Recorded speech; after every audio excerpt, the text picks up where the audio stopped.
अस्सलाम वालेकुम, मेरा नाम मोहम्मद तारिक है और इस लेक्चर में मैंने चैप्टर नंबर 5 के शॉर्ट क्वेश्चंस को डिस्कस करना है।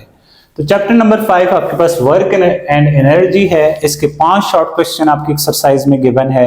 उसमें से मेरा पहला शॉर्ट क्वेश्चन यहाँ पे लिखा है और नीचे उसका आंसर भी मैंने लिख लिया हुआ है। तो अगर हम इसकी स्टेटमेंट को देखें तो ये क्वेश्चन कुछ इस तरह से कह रहा है कि इज इट पॉसिबल, क्या ये ऐसा मुमकिन है that a force is acting on a body and body is in motion due to this force but the work done after some time is zero. कि किसी बॉडी पे कोई फोर्स एक्ट कर रही है, किसी बॉडी पे कोई फोर्स एक्ट कर रही हो और उस फोर्स की वजह से वो बॉडी मूव कर रही है और मोशन के बावजूद क्या उसका वर्क जीरो हो सकता है आफ्टर सम टाइम? क्या उसका वर्क जीरो हो सकता है? तो इसका आंसर मैंने यहाँ पे यस लिखा है। क्यों ऐसा कब हो सकता है? इमेजिन आपके पास कोई भी बॉडी सर्कुलर मोशन कर रही है, ठीक है, कोई भी बॉडी सर्कुलर मोशन कर रही है और आप देख रहे होते हैं कि जब बॉडी सर्कुलर मोशन करे तो वहां पे एक फोर्स एक्ट कर रही होती है और उस फोर्स को कहते हैं centripetal force. And centripetal force आपको पता है कि हमेशा towards centre of circle act कर रही होती है। सेंट्रीपिटल फोर्स की डायरेक्शन हमेशा सेंटर ऑफ सर्कल की तरफ होती है और उस सेंट्रीपिटल फोर्स की वजह से जो डिस्प्लेसमेंट है बॉडी का टुवर्ड सेंटर ऑफ सर्कल वो जीरो होता है। अगर आप देखें, इमेजिन आपके पास कोई भी एक बॉडी है जो कि इनिशियली इस पॉइंट पे मौजूद है और वो ऐसे सर्कुलर पाथ पे मूव कर रही है एंड इसका जो सेंट्रीपिटल फोर्स है उसकी direction toward centre of circle है। इस पॉइंट पे अगर पार्टिकल पहुंच जाता है तो उसकी सेंट्रीपिटल फोर्स की direction toward centre of circle है और यहाँ पे अगर पार्टिकल पहुंच जाता है तो इस पे जो लगने वाली सेंट्रीपिटल फोर्स है वो डायरेक्टेड होगी टुवर्ड सेंटर ऑफ सर्कल। अगर पार्टिकल यहाँ पे है तो उस पे लगने वाली force centripetal force toward centre of circle होगी। लेकिन इस फोर्स की वजह से इन the direction of centripetal force कोई भी डिस्प्लेसमेंट कवर नहीं होता। क्यों? क्योंकि बॉडी सर्कुलर पाथ पे मूव कर रही है toward centre of circle, body का कोई डिस्प्लेसमेंट नहीं हो रहा होता। बॉडी देखें हमेशा इतने डिस्टेंस पे मौजूद होती है फ्रॉम सेंटर ऑफ सर्कल सी। तो फोर्स की डायरेक्शन में कोई भी डिस्प्लेसमेंट का कंपोनेंट मौजूद नहीं होता। और आप लोग जानते होंगे कि वर्क सिर्फ उसी वक्त हो सकता है जब फोर्स की डायरेक्शन में डिस्प्लेसमेंट हो या डिस्प्लेसमेंट की डायरेक्शन में फोर्स एक्ट करे। तो यहां पे आप देख रहे हैं कि फोर्स की डायरेक्शन में कोई डिस्प्लेसमेंट नहीं बन रहा इस पार्टिकल का, और या फिर जिस डायरेक्शन में पार्टिकल मूव कर रहा है उस डायरेक्शन में यहां पे कोई फोर्स एक्ट नहीं कर रही होती, कोई भी सेंट्रीपिटल फोर्स एक्ट नहीं कर रही होती। तो इस वजह से यहां पे जो वर्क होगा, नेट वर्क यहां पे क्या हो जाएगा? जीरो हो जाएगा। तो इसका आंसर हम देख लेते हैं। देखो, work is done only when there is a component of force in the direction of objects displacement. Work कब हो सकता है? जब there is a component of force in the direction of object displacement. जब ऑब्जेक्ट के displacement की direction में आपके पास फोर्स का कोई कंपोनेंट मौजूद होगा, ठीक है, उस वक्त आपके पास वर्क हो सकता है। इसको आप कन्वर्सली भी कह सकते हैं कि जब फोर्स की डायरेक्शन में डिस्प्लेसमेंट हो या फिर डिस्प्लेसमेंट की डायरेक्शन में फोर्स हो, वहां पे आपके पास वर्क हो सकता है, अदरवाइज नहीं होगा work. In case like uniform circular motion, अगर आप यूनिफॉर्म सर्कुलर मोशन के केस में बात करें, the centripetal force acts on body towards centre of circle. तो वहां पे जो सेंट्रीपिटल फोर्स एक्ट कर रही होती है वो किधर एक्ट कर रही होती है? Towards centre of circle. Since this force is perpendicular to the direction of motion, क्योंकि अगर आप देखें ये फोर्स जो सेंट्रीपिटल फोर्स है हमेशा परपेंडिकुलर होती है to the direction of motion. अब यहां पे इस पॉइंट पे देखें, यहां पे जो ऑब्जेक्ट की मोशन की डायरेक्शन है, इंस्टेंटेनियस डायरेक्शन, वो कुछ इधर की बन रही है, ये आपके पास मोशन की डायरेक्शन बन रही है। और इस जगह पे देखें centripetal force toward centre of circle है, तो यहां पे एंगल कितना बन रहा है? 90 डिग्री यहां पे एंगल बन रहा है। तो ये बात मैंने यहां पे लिखी है कि there is since this force is perpendicular to the direction of motion. ये फोर्स क्या है? परपेंडिकुलर है to the direction of motion. There is no displacement in the direction of force, कि फोर्स की डायरेक्शन में कोई डिस्प्लेसमेंट नहीं है, डिस्प्लेसमेंट परपेंडिकुलर है फोर्स के मुकाबले में। As a result, no work is done even though the body is moving due to this force. हालांकि ये बॉडी सेंट्रीपिटल फोर्स की वजह से मूव कर रही है, लेकिन सेंट्रीपिटल फोर्स की वजह से जो वर्क है वो जीरो है। अगर आप इसको मैथमेटिकली देखें, मैथमेटिकली हम अगर इसको एक्सप्लेन करें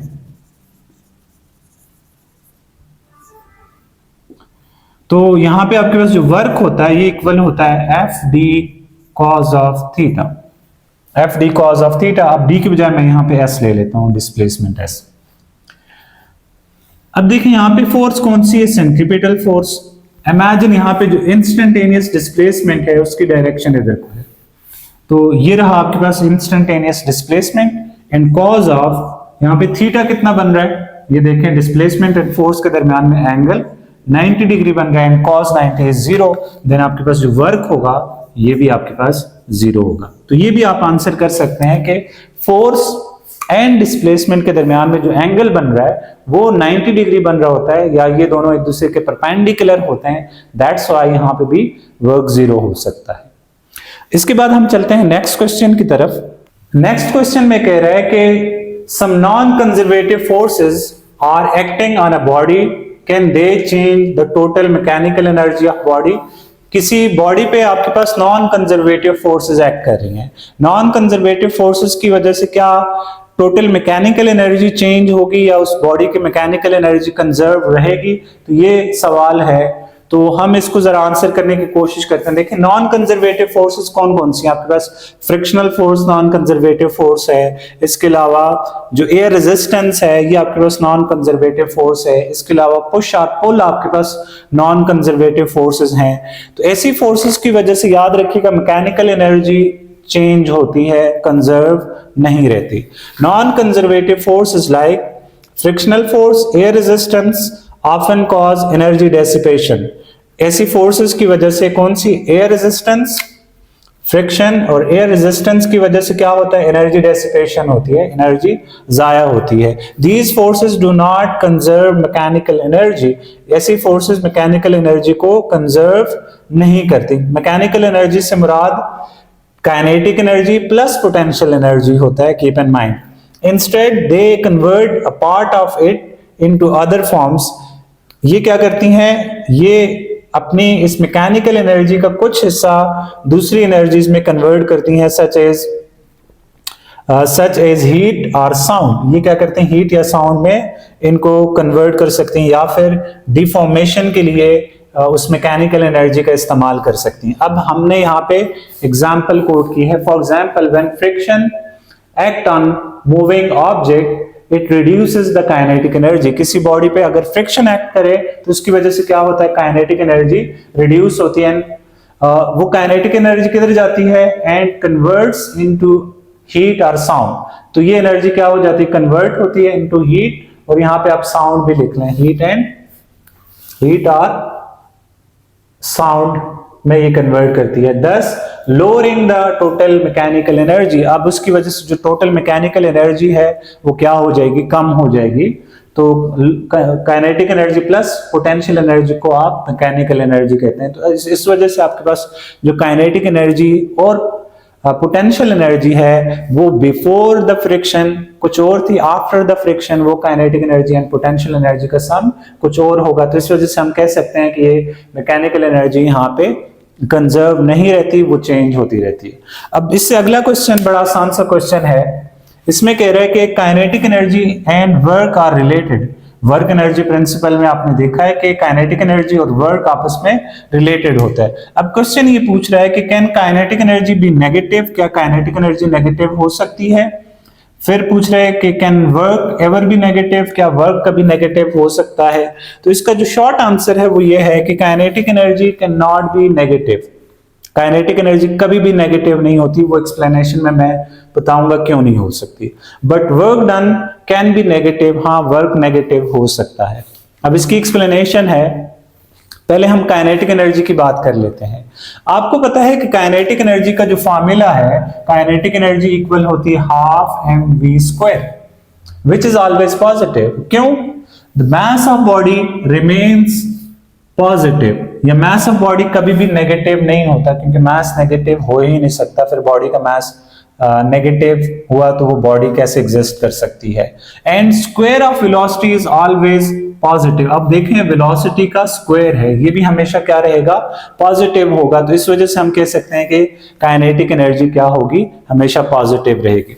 we also know that kinetic energy equal होती है half m v dot v. ये वी स्क्वायर असल में वी डॉट वी है, vector v velocity and vector v velocity, इन दोनों का डॉट प्रोडक्ट है, और ये सेल्फ डॉट प्रोडक्ट है, और किसी भी वेक्टर का जो सेल्फ डॉट प्रोडक्ट होता है वो हमेशा पॉजिटिव होता है। In above relation kinetic energy is written in self dot product of velocity. क्या है यहाँ पे, काइनेटिक एनर्जी को self dot product of velocity की फॉर्म में लिखा है, which remains positive is v square, और ये जो सेल्फ डॉट प्रोडक्ट है ये हमेशा वी स्क्वायर की फॉर्म में हमेशा पॉजिटिव रहता है। So we conclude that kinetic energy never be negative. तो काइनेटिक एनर्जी कभी भी नेगेटिव नहीं हो सकती। इसके बाद हम वर्क की बात कर लेते हैं, क्या वर्क नेगेटिव हो सकता है, तो इसका आंसर है डेफिनेटली वर्क नेगेटिव हो सकता है। वर्क कब नेगेटिव होता है, जब फोर्स एंड डिस्प्लेसमेंट के दरमियान में जो एंगल है वो 90 से ज्यादा हो और 180 से लेस या 180 के इक्वल हो, उस सूरत में आपके पास जो वर्क होगा वो नेगेटिव रहेगा। तो यहां पे मैंने ये आंसर लिखा है, work can be negative if angle between force and displacement is greater than 90 degree and less than or equal to 180 degree. अगर आपके पास फोर्स और डिस्प्लेसमेंट के दरमियान का एंगल 90 से ज्यादा हो और 180 के इक्वल या 180 से लेसर रहे, उस सूरत में आपके पास जो वर्क है ये आपके पास क्या रहता है, नेगेटिव रहता है। इस रेंज के अंदर वर्क नेगेटिव होता है। एग्जाम्पल के तौर पे जो फ्रिक्शन की वजह से जो वर्क होता है, work done bye frictional force है, ये हमेशा नेगेटिव रहता है। क्यों, अगर आप देखें अगर कोई ऑब्जेक्ट इस डायरेक्शन में मूव कर रहा है तो आप देखें इसका डिस्प्लेसमेंट इधर होगा, और जो फ्रिक्शनल फोर्स होगी हमेशा उसके अपोजिट डायरेक्शन में होती है, मोशन के अपोजिट डायरेक्शन में होती है। तो फ्रिक्शनल फोर्स की वजह से यहाँ पे वर्क क्या होगा, नेगेटिव होगा। होप सो ये आपको दो क्वेश्चन समझ आ गए होंगे। अब अगले दो क्वेश्चन के लिए मैं बोर्ड को एक दफा फिर रेज कर लेता हूं ताकि मैं उनके आंसर्स भी यहां पे लिख पाऊं। क्वेश्चन नंबर 4 में कह रहे हैं कि differentiate between conservative and non conservative forces. Conservative and non conservative force पे मैंने पूरी वीडियो की हुई है, अगर आपने इसकी ज्यादा डिटेल देखनी है तो आप वहां से इसको देख सकते हैं।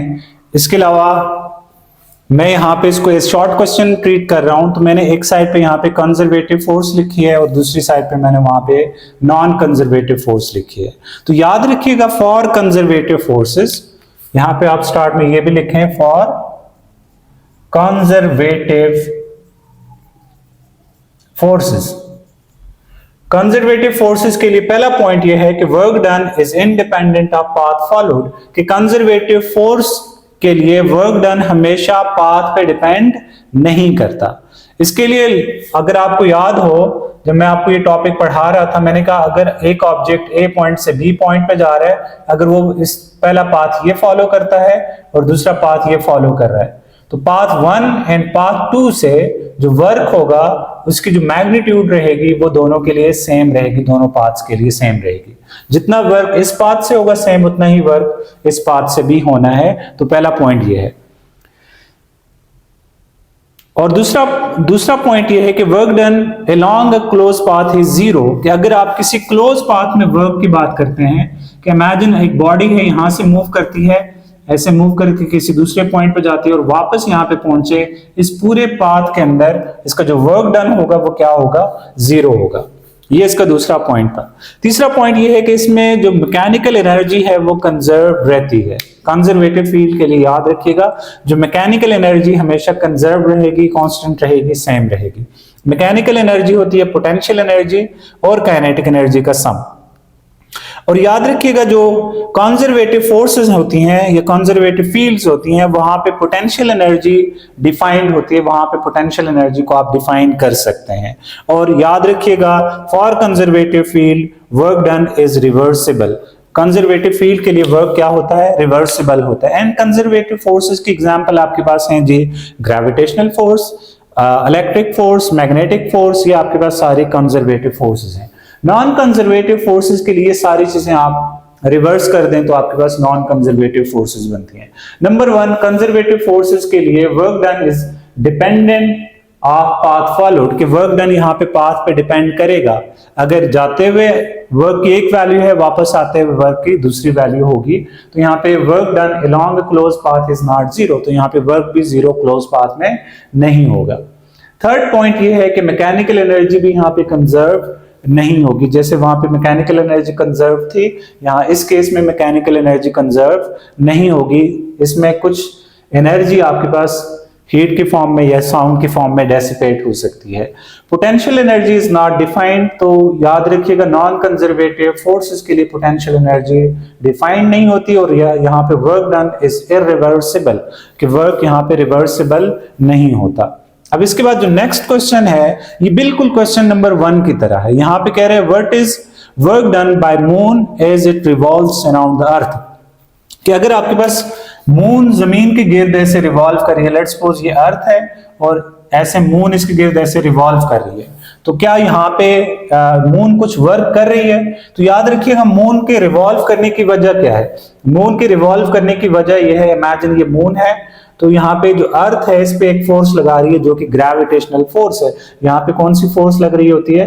ग्रेविटेशनल फोर्स लग रही होती है। By Newton law of gravitational force, universal gravitational law से आप बता सकते हैं कि जो फोर्स होती है F is equal to Gm1 m2 divided by r square, जो कि इनके दरमियान का डिस्टेंस है। यहाँ पे m1 की जगह मैं me लिख लेता हूँ, Gme m1 या Gme m divided by r square. Let's suppose इसका मास m है, इसका मास me है, तो ये फोर्स हमेशा इस पे एक्ट कर रही होती है, और यही फोर्स ये जो आपके पास ग्रेविटेशनल फोर्स है यही आपको नेसेसरी सेंट्रीपिटल फोर्स प्रोवाइड कर रही होती है।